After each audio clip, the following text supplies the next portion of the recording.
What an epic view here. Jeez, this is absolutely incredible. Wow. A new adventure beckons, and the best adventures are those shared with family. This time, our journey will take us to some of the most incredible landmarks in the United States: the Grand Canyon, Monument Valley, and Yellowstone. Our first stop is Las Vegas, with a quick layover in Miami to connect flights. The objective of this holiday is to spend quality time together in awe-inspiring locations, building unforgettable memories with my children. While on this trip, I'll also squeeze in some trail adventures. Early wake-up calls will allow me to explore the trails whilst the family is still sleeping.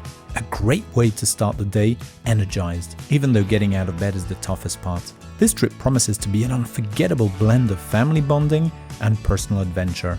It can't get any better.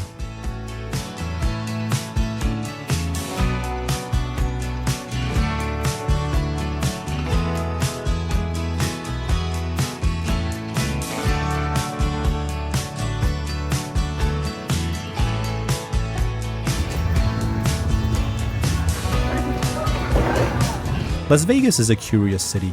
Founded in 1905, it began as a modest railroad town. It rapidly grew with the legalization of gambling in 1931, transforming it into a major resort city. Known for its casinos, entertainment, and vibrant nightlife, Las Vegas is now a global destination in the heart of the Nevada desert.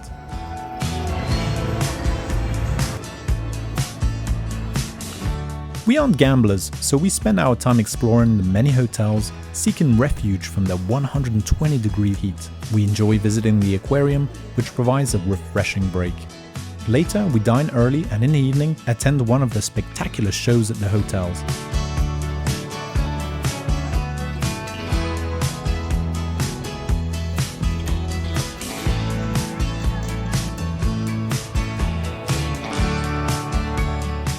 After just one day in Las Vegas, we head off to the Grand Canyon, stopping by the Hoover Dam along the way.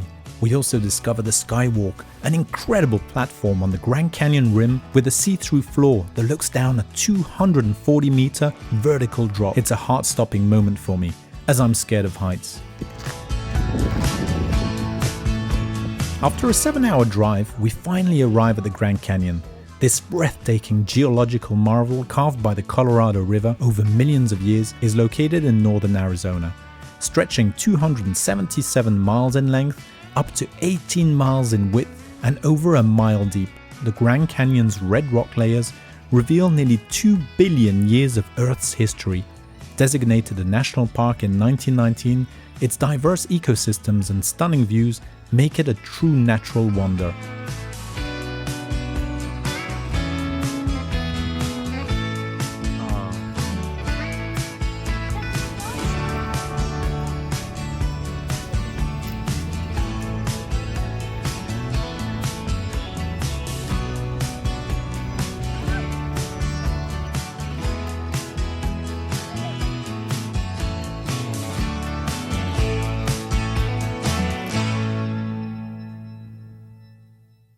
I originally planned to hike the rim-to-rim trail from the south rim to the north rim and then take a shuttle back.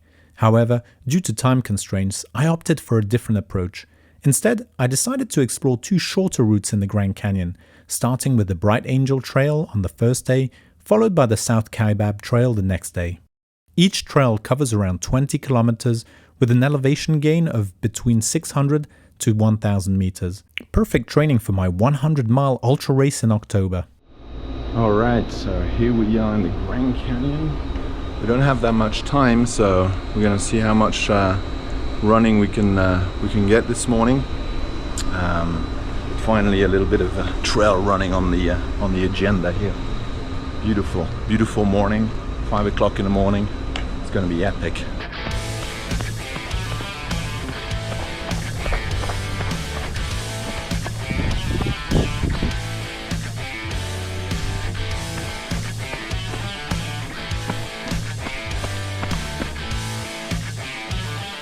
The Bright Angel Trailhead is located right in the Grand Canyon Village, making it an ideal starting point for any adventure. We're staying at the Kashina Lodge, which is perfectly located right on the rim, a few hundred yards from the trailhead.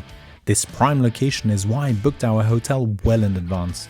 The location offers unbeatable convenience of being right on the canyon's edge. While the hotel itself is fairly basic and on the expensive side, the location is worth the premium. Be sure to book early as these accommodations are in high demand.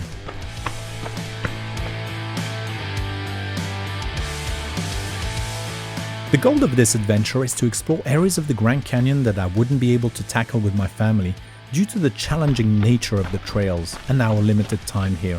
Additionally, I'm using this opportunity to ramp up my mileage and elevation training for the ultramarathon race in California this October. Since moving to the Bahamas a year ago, I've had limited access to trails or mountains for proper ultra training. The Grand Canyon offers the perfect playground to prepare.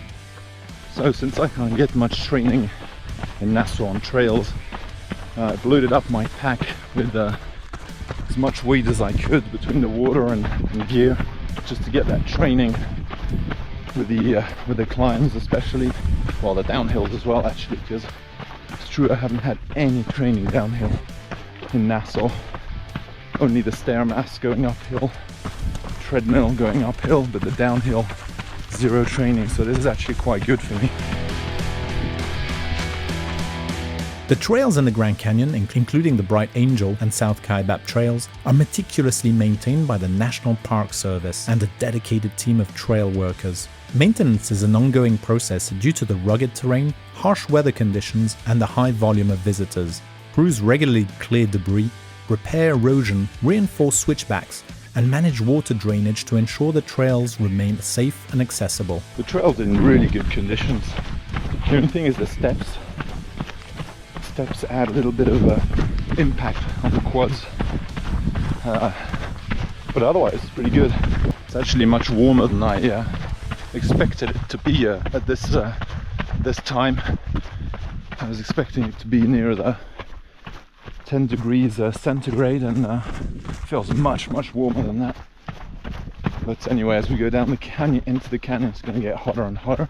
I'm not sure how far down I'll be able to get to before the kids wake up. That's my constraints. I have to try and squeeze in as much as possible before the kids wake up. Being an ultra runner also means being an ultra dad and an ultra husband, which makes balancing everything a real challenge. Preparing for an ultra requires serious time on your feet, and when you have a family and a full-time job, time becomes your most precious resource. But as they say, where there's a will, there's a way. Today is no exception, except that the call to adventure here is far more powerful than it ever is back in the Bahamas. With the Grand Canyon waiting, resistance is futile. Now that I'm out here, it's pure bliss. I even have some water here. I'm now at the 1.5 mile rest house, which has water. There's the sunrise. Beautiful.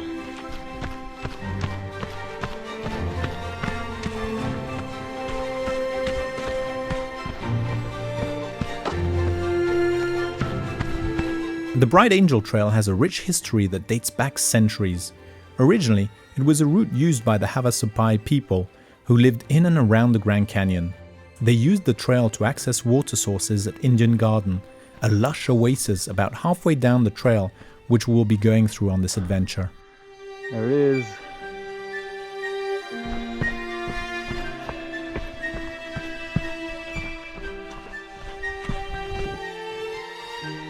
The name Bright Angel was given by John Wesley Powell, a famous explorer who led the first expedition down the Colorado River through the Grand Canyon in 1869. Powell named the trail after the Bright Angel Creek he encountered, which he thought was a more favorable name compared to Dirty Devil, which he had given to another stream nearby. The trail's name Bright Angel reflects Powell's sense of admiration for the natural beauty of the area, which continues to inspire all who traverse this historic path. What a majestic sunrise. As I continue along the trail, I encounter many hikers, some of whom are returning from their camping adventure at the bottom of the canyon near Phantom Ranch.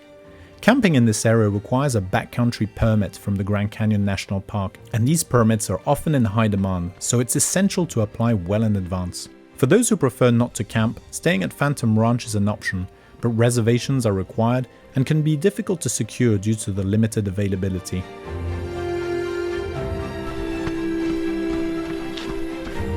So the objective is actually to go down 1,000 meters, then back up 1,000 meters, whatever the distance that will correspond to.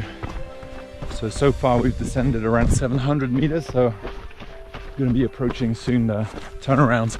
As I near the Havasupai Gardens, approaching the point where I'll need to turn around, I find myself a bit frustrated by the time constraints that prevent me from descending all the way down to the Colorado River. Still, this experience is invaluable. It's giving me excellent training while allowing me to explore an incredible natural landmark. Would I do this trail with my family? Not without significant preparation. This is far from a casual hike. Descending into the canyon is a serious challenge, particularly if your quads aren't well conditioned. Adequate preparation and equipment are crucial. At the very least, you should carry 4 liters of water, trekking poles, and high-quality shoes with a Vibram outsole for superior grip. I also strongly recommend bringing a Garmin InReach device to ensure you can reach emergency services, as cell service is unreliable in the canyon, especially in the middle of the canyon between the south and north rims. Additionally, having a water filter and disinfecting tablets is a smart move. I've got all these essentials with me on this adventure. We've now arrived at the gardens, a beautifully maintained campground featuring restaurants, water, and a ranger station. It's an ideal stop for anyone heading back to the south rim.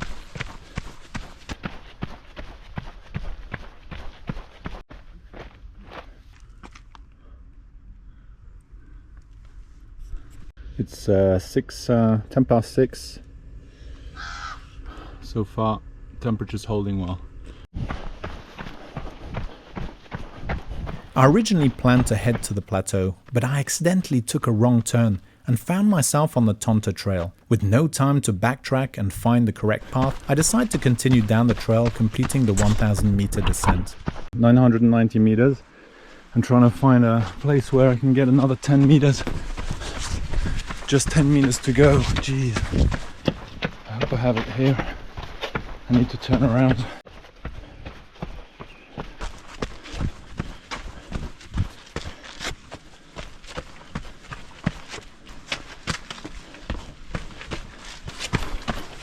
There we go. 1,000 meters. Now we gotta head back as fast as possible before the kids wake up.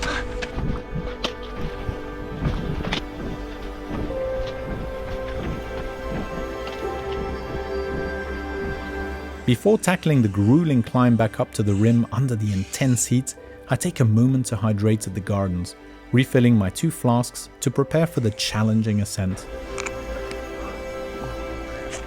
Alright, don't expect fresh cool water here. This is like tea water. Anyway, it's good, better than nothing.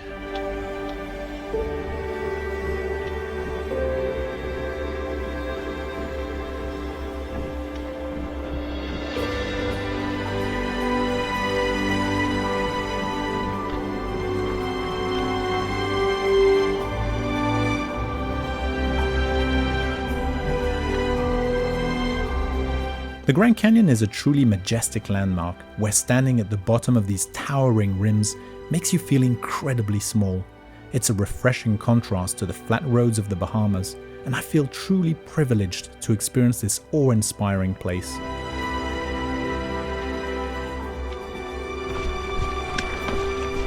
Morning, morning. How you guys doing? Good, thanks. Beautiful day, isn't it? Oh, yeah. Have a good one. Thanks. Morning, morning. Thank you.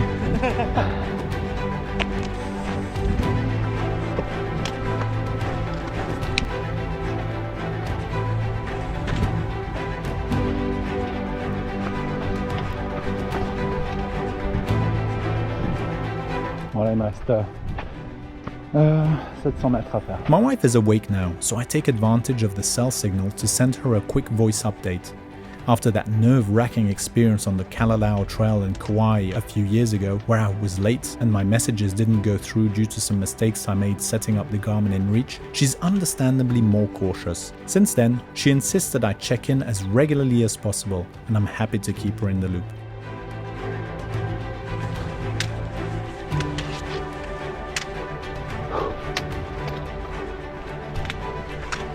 Morning. Morning.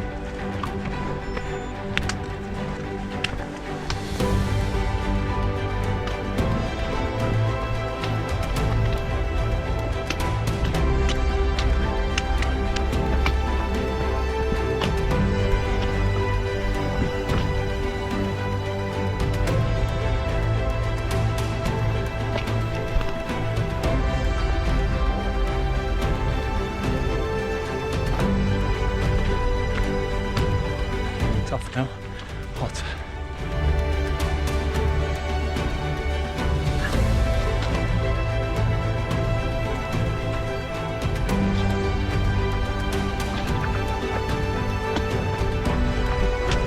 Morning.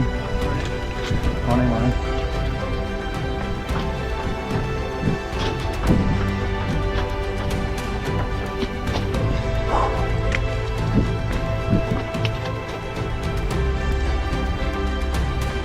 Alright, just 80 meters to go, nearly there.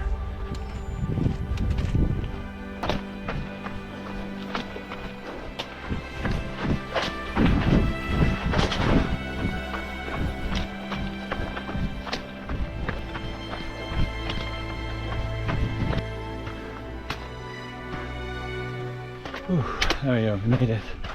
I think it took us 2 hours 46 minutes to do the down and up.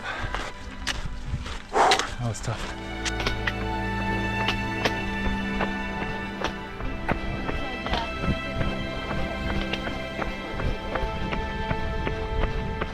Morning.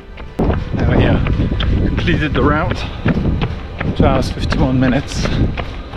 18 kilometers and 1,000 meters D plus. Whew, done. Yes. On this second day, I have the South Kaibab Trail lined up. Little did I know this would turn out to be the highlight of my entire 2 days in the Grand Canyon. New day, new trail. This time we're doing the South Kaibab Trail. So didn't have a great night's sleep, so not feeling great, but we'll try and make it happen.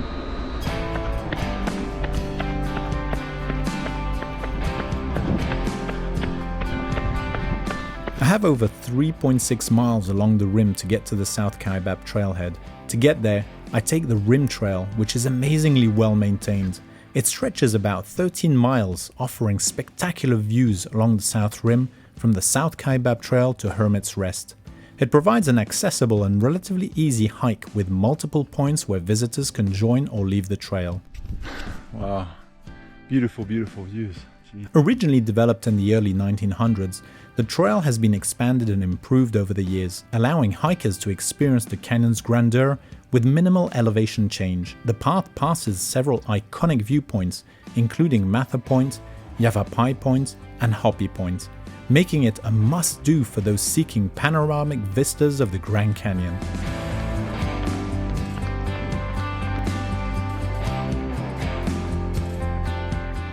Many people are already up, eager to witness the incredible sunrise over this majestic landscape. There's something truly magical about sunrises. They make each new day feel like a fresh beginning.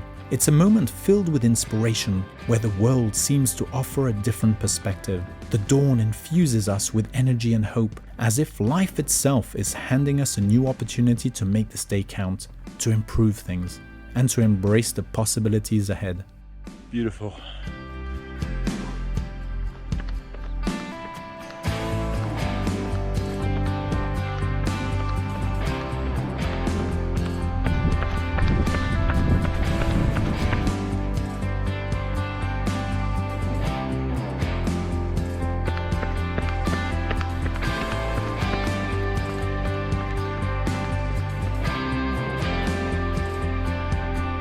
Early morning is the perfect time to spot wildlife, taking advantage of the remaining cool hours to forage for food.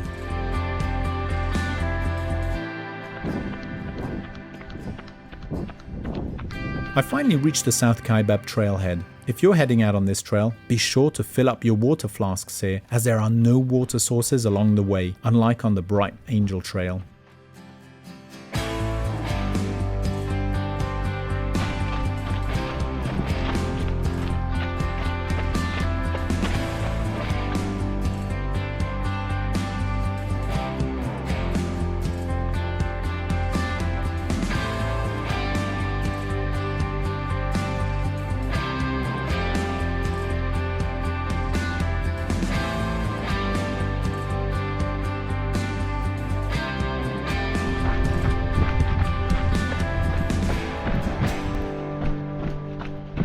I'm fast approaching the famous ooh-ah viewpoint. I'm not sure what to expect, but heard that this is the place to be for a sunrise.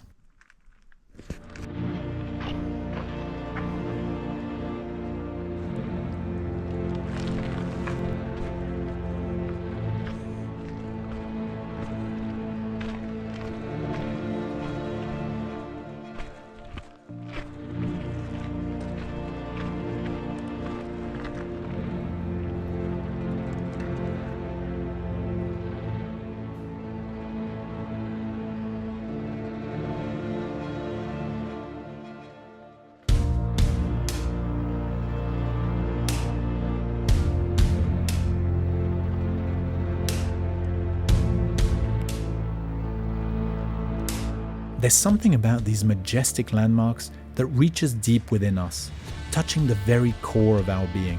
The spirit of these places infuses us with the boundless energy, a connection to something greater. Beauty resonates within us, often defying the limits of our language, as words fall short of capturing the true essence of the splendor before us. Perhaps it's because this grandeur embodies meanings far beyond the visible, a silent testament to billions of years of creation. As I progress through this vast expanse, I feel both incredibly small and strangely immense at the same time, engulfed by gratitude for the life I've been given, for my family, for my destiny.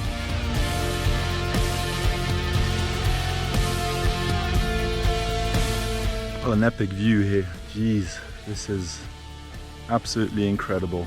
Wow. South Kaibab Trail, definitely better than the Bright Angel one.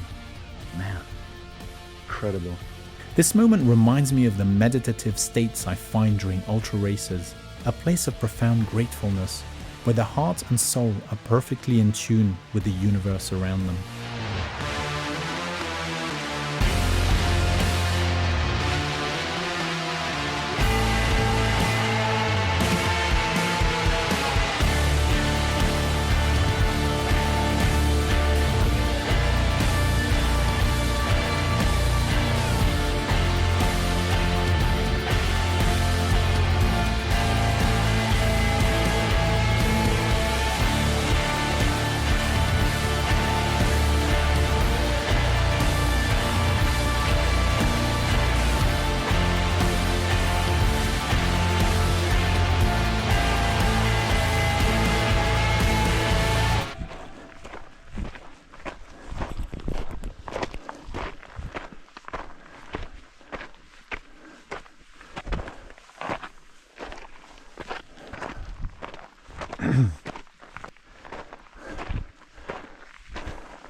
Beautiful. The trail went well, especially with the Hoka Tecton X2. Great grip.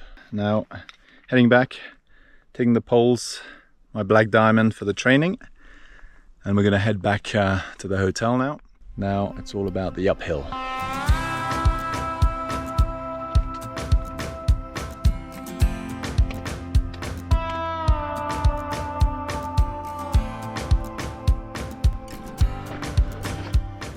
The call to adventure, the spirit of adventure. These themes have woven themselves deeply into my readings and reflections. It's that profound enthusiasm we feel when we immerse ourselves in the world's beauty, pushing our limits and making sacrifices along the way. The sacrifices demanded by ultra-running preparation, where both body and mind are honed in the relentless pursuit of the finish line. Yet, as in life, there exists another, more profound source of strength, one that is enduring and powerful. The power of the spirit, driven by a destination that ignites within us a deep and unshakable enthusiasm. While this destination is unique for each of us, its intensity resonates with the same unwavering force. It's the spirit that burns within us, giving us hope to realize our dreams and the energy to overcome life's challenges.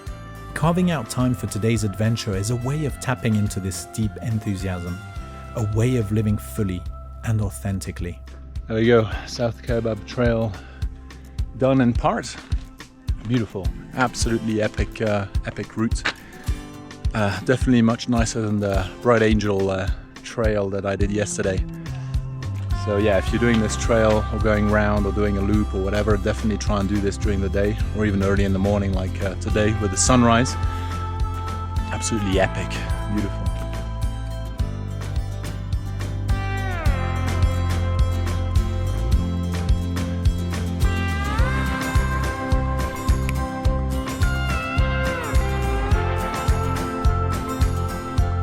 That's where I was, right down there.